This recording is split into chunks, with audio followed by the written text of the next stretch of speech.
Most people know their credit score matters for a mortgage, but fewer know what actually goes into that score. So let me break it down. Because understanding how your score is built is the first step to knowing where you stand. Your score is calculated by the credit bureaus and it's based on five main factors. The first and biggest is payment history. This carries the most weight because it's the clearest signal of how you manage debt.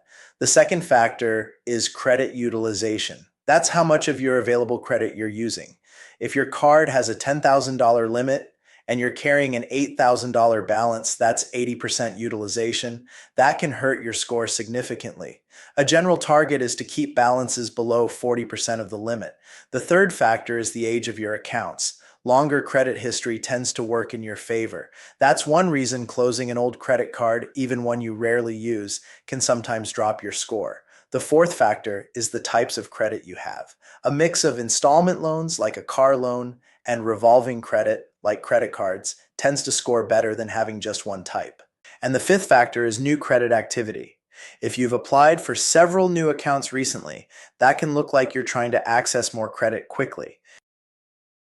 So that's what the bureaus are looking at. Now, here is what I'm looking at when I review your file.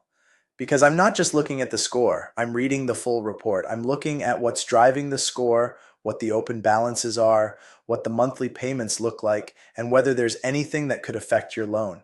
That's why I like to review credit early, not to find problems, but to find opportunities. When we do an initial review, I use a soft pull, not a hard pull. That means looking at your credit does not affect your score. So there's no risk in just having a conversation.